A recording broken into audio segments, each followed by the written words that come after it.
All right, welcome everyone to the Midnight Post. This is our second ever episode. I'm your host, Darkon Vale, accompanied by Thorin. Hello.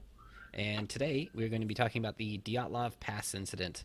I don't know if you all are familiar with this, but it's kind of an infamous deal. Back in 1958, the Dyatlov ski team, made up of 8 men and 2 women. Um, let's see. And one of the leaders of the group was named Dyatlov, so that's partially where this incident got its name from. They were actually going through the Kolat Pass, I believe it was, or Kolat Mountain. Yeah. What was it called? Yeah. Yeah. There's actually a Yes, game, that's what it was. right? There's actually a game on Steam that's called Kolat, and I think it's about this incident, and it's kind of like a short little horror game, kind of a walking simulator, if you will. But it's kind of a neat little thing. Oh, okay. So Oh, interesting. anyway, so on this trip, there were no survivors. It's kind of a big mystery on what happened to them. Nobody really knows. We can only theorize. There are a lot of possibilities, but basically, the Dyatlov ski team was made up of 8 men and women, 8 men and 2 women. They were mostly students and graduates from the Ural Polytechnic Institute located in Ekaterinburg, Sverdlovsk Oblast, Russia. I am sorry in advance for all of that. Um, so 6 of the group members died of hypothermia and 3 of fatal injuries. Um, just some quick facts about the deaths in particular. There were no indications of any other people nearby on the Kolatsikal apart from the 9 travelers. Wait, 9 travelers? Oh, that's right, because one Remember got that sent one back. got Yeah, sick. He his got name was sick and he's right Yuri. He actually got sick and went back early. Kind of a blessing in disguise. He yep. actually lived to be 75 years old. He just passed away in 2013. Um, Very long ago. so another fun fact: they had actually settled in a tent at one point. This is going to be just kind of a brief overview episode of what's going on because it's a very detailed case, and there are other podcasts out there that give a much more detailed version of Very, what very happened. detailed Yeah. information. So this is just kind of like a taste of the situation here. Um, so at one point, the tent had actually been ripped open from within. So Thorin, that's kind of an odd thing, right? I mean, you wouldn't really expect that Well, to be yeah, ripped open from within. you wouldn't expect that, but I think when we get into the theories of what happened, we can possibly explain that, though. Right. So, So, I mean, but it is odd. It's like, yeah, they're out in a hurry. right. And the the footprints or traces basically all show that the group members left the campsite on their own accord on foot. In various states of dress, some being bundled up nicely and some not. So it's kind of an odd thing, but either way, these were all very accomplished hikers. Like they all knew what they were doing. They were not rookies by any means. So it's just really No. weird. They had set out to do a very long trek. I mean, took a train. I mean, they were going all over the place. Um, but obviously, unfortunately, they didn't make it. So, um, and also, Dyatlov had actually said that he was going to telegram his sports team or sports club as soon as the group returned to Visay, something like that. Uh, Yeah. and when he didn't do that, obviously, that's when they actually sent out the search party and they found the group in various states. So I'll kind of let you take Yeah. it over from here, Thorin. Okay. So, they found in various states, like you said. Some were dressed, some weren't dressed, per se. Like there was one that may have had like 2 pairs of socks on, 2 shirts, 2 pairs of pants, very well. But then the next one was in their underwear. So, Right. I mean, the states they were found in, there was a couple of them found underneath a tree, I believe, and they had started making a fire to try to keep warm. But I'm not sure what the temperatures were, but you're looking at wind gusts and everything else stuck in between these mountains and snowstorm because they said there was a bad storm kind of when they headed out that way. And one of the last photos that they took, it does show almost like a whiteout condition. So I couldn't imagine how cold it probably was. Yeah. Uh, and actually, there was the worst one was a woman, and she was in the worst shape of them all from traumatic trauma. Her tongue was missing, her eyes were missing. I believe she had broken ribs, and her back was broken, and part of her nose was gone as well when they found her. And of course, she died from traumatic trauma. One died from a head injury. I know that for the trauma part of. They said one of them took a blow to the head, Yeah. and yeah, I mean it's just a bad deal. I mean it's unfortunate. It's one of those things that we have lots of theories that we can get into, but we'll probably never truly know what happened.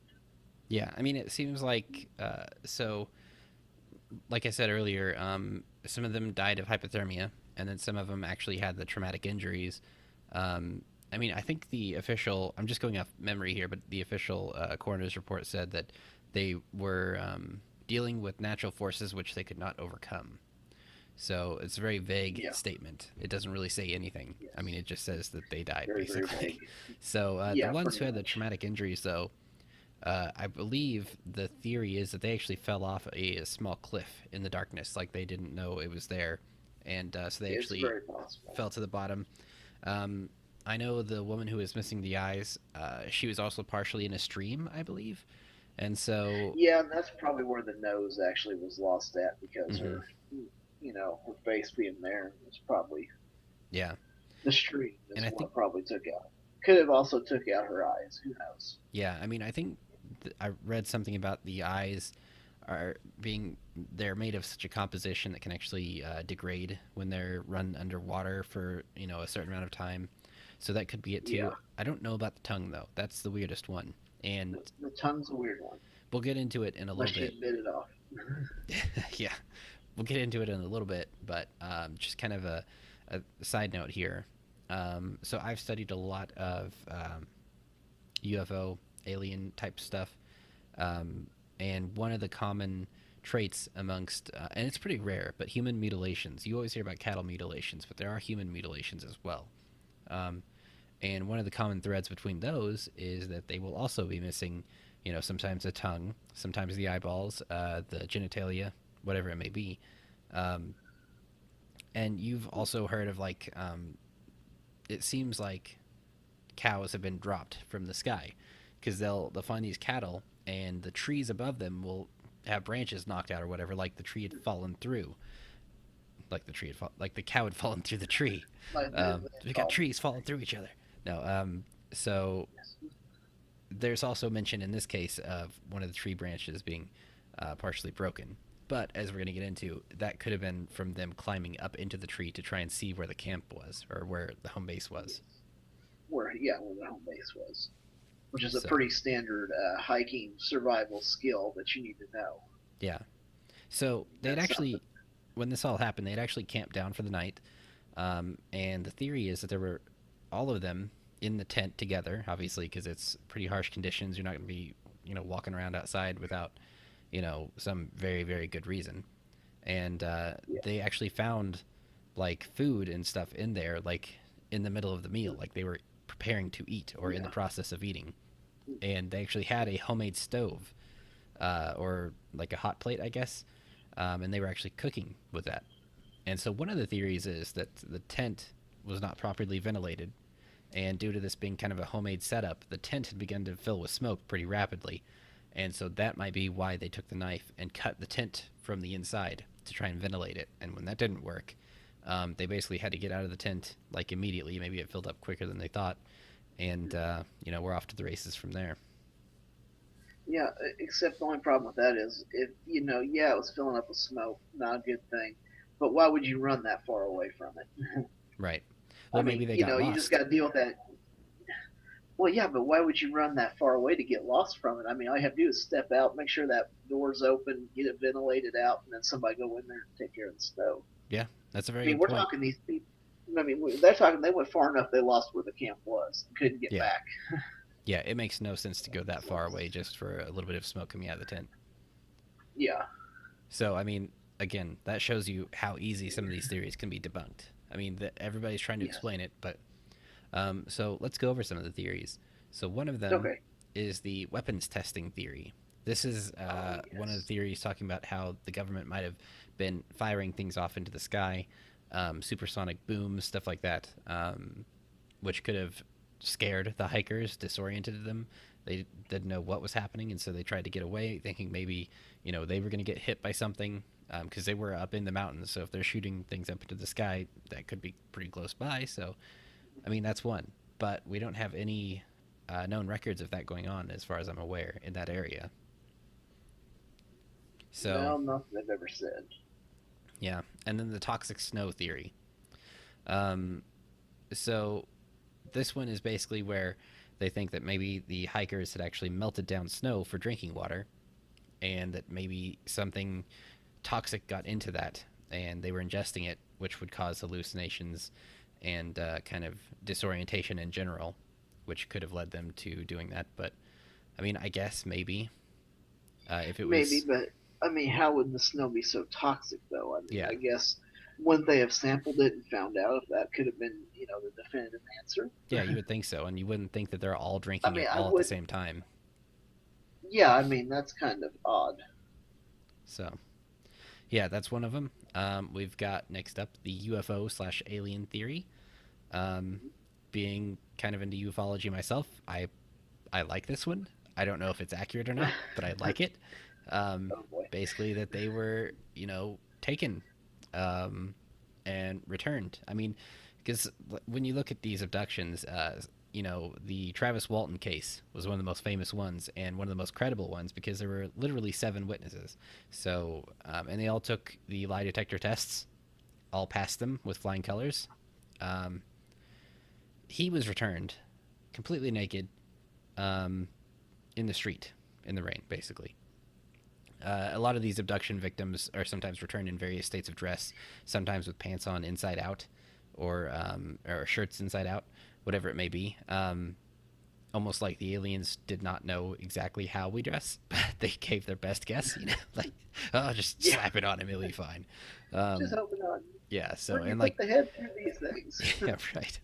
And like we said, these hikers were in various states of dress. I mean, you would think though the aliens would know that with these temperatures, the human body could not withstand those temperatures without some sort of insulation. But then again, maybe they Yeah, didn't care. But either way, again, very far fetched, very unlikely, but it is a theory nonetheless. it's a theory. So, Thorin, you probably know more about this one. It's the infrasound created by wind kind of going through the mountain pass, disorienting people. Yes, what it does is it's a subsonic. Uh, the way the wind whirls between the passes and the mountains and stuff, it can be like a subsonic frequency to hear, and it causes actually humans to go into a panic attack mode. Well, I kind of buy into this one more than any others, just because they're out there. They're hundreds of miles away from civilization. I mean, anything happens, you're screwed. I mean, pretty much. I mean, for days and days and days. One person has a panic attack and flips out, thinks maybe there's an avalanche coming. And then all of a sudden that spreads real quick, and everybody thinks, oh, hell, avalanche, we better get out of here. And then they're gone. Yeah, But it's not an avalanche. They realize that somebody just flipped out. It could have been because of the infrasound, because it caused a panic attack. yeah, And I think that at that tension, when you're with that many people in that close quarters, one person, I mean, who knows? Maybe he said there was a Yeti after him. Who knows? right. I mean, it's just a possibility. I kind of buy into this one because this one looks more scientifically could have been. Mm-hmm. Yeah, I guess that's why I look at it anyway. yeah. I mean, there's all kinds of theories. There's ones that they ran into the KGB up there. Like they were taken out Mm-hmm. by the Russian government. There's ones about Yuri, the one who headed back early from sickness, Mm-hmm. that he was like a double agent and working with the KGB and kind of set it up to where like, hey, I've got these, Yeah. free test subjects you guys can have to do whatever you want with them. There's theories that there was a Mansi tribe that lived in that area. Some people think that they were attacked by them, or think like Aborigines or something, right? Yeah, they're pretty small. They're not big people by any means. And besides that, they named that pass. I don't remember what their name of it was, but it translates into "Don't go there." Yeah, yeah. It, There's a reason why it's named that. Don't go there, right. Yeah. because it's a very dangerous pass, Yep. and that could be part of the infrasound that people go nuts when they go up there. Yeah. And they actually shut down that pass after that for probably 3 to 5 years, if I remember correctly. Oh yeah. They did open it back up, but it was shut down for a while after this. Rightfully so. But um, and all the release documents we've had did not detail anything about the condition of the hikers' internal organs. Like nothing. So we don't really know. No. We do know that they found some. I think it was like gooey substance in their stomachs, which could have just been partially digested food. There's nothing really in particular that is very telling about that. It's not that odd of a thing. And plus, they said it was slightly red tinted. So, I mean, Yeah. we don't even know. They could have eaten something that was slightly red. They could have had internal bleeding Oh yeah. that kind of, Could have went been into their anything. stomach. So, and mixed with the food and created this gelatin red stuff. I mean, there are photos of the bodies online. You can find them. Viewer discretion Yeah. advised, of course, because they are Yes. decaying They're bodies. pretty rough. But They are decaying. yeah, so I mean, there's all these theories like we went over. Anything from the Yeti to aliens to avalanche. So many of these can be disproven, mostly, but we probably will truly never know what happened there. It's just a weird thing, and there was maybe a little bit of a cover up by the Russian government, not being quite as forthcoming with the details as they could have been. But still, it's not like it's some massive cover up where they're hiding every single thing about it. Um, Yep. so, I mean, really, if you're interested, you can look into it more yourself. There's lots of Yes, information because on it out there, websites, all these different things. Other there's podcasts a have gone lot, over it. and plus there's a lot more theories than what we just covered. I mean, there's a lot of them. Yeah, and they've had a lot of It's really smart people amazing look how. at this. Oh yeah, and it's just like I said, it's one of those things we'll probably never know definitively what happened. Mm-hmm. I mean, forensics back then weren't exactly the best. Yeah, This is like I said, '59, so yeah. I mean, they had all kinds of stuff like out for this rescue operation. They had helicopters and planes. It took, let's see, what was it? Searching for the remaining four travelers took more than 2 months. So, I mean, I guess jeez, luckily it was so cold up there that the bodies were preserved, but they were they were, pretty well preserved. yeah, they were finally found on May 4th of 1959. Remember, this all started in 1958. They were found on May 4th of Yeah, 1959 under 4 meters of snow in a ravine 75 meters further into the woods from the original location. These were the four that were better dressed, actually. So think about how huh. far that is. I Like, think they may have been the ones that wonder. I know there was a couple of them that tried to dig themselves down to the ground to keep warm yeah, they might have. because obviously insulation. They need to be insulated. Yeah, I don't know. I mean, it's it's such a crazy deal, but it's fascinating because we don't know what happened, and there are so many ways you can speculate. But like you said, we'll never know. Is there anything else that you wanted to add to the story? I really don't have anything else to add to this story. I mean, I think it's pretty well self-explanatory that we don't know what happened. We probably never will, but it's fun to theorize about it, though. Yeah, exactly. So like I said, if you want to look it up, Dyatlov Pass Incident. I don't know. It's it's just one of those topics that was interesting, and we wanted to kind of briefly touch on it at Yep, least, and let you guys know absolutely. about it if you hadn't heard about it before. Yeah. Because I mean, it's probably not widely discussed in your pop culture circles. So kind of a fun No, little thing. no hiking circles probably, but Hmm. Yeah, that would be an that's about infamous it. one. So Yeah. yeah, I don't know. I guess we hope you all enjoyed this episode. We'll be coming back next week with another topic. Um, I don't know. We've got a few ideas. We'll kind of see what we come up with. We're going to be sticking mostly with the paranormal stuff, maybe a little bit of SJW type topics, social issues, things like that. Um, we're just going to kind of go with the flow and see what happens. So, again, thank you all for watching, and we will see you next week. Adios.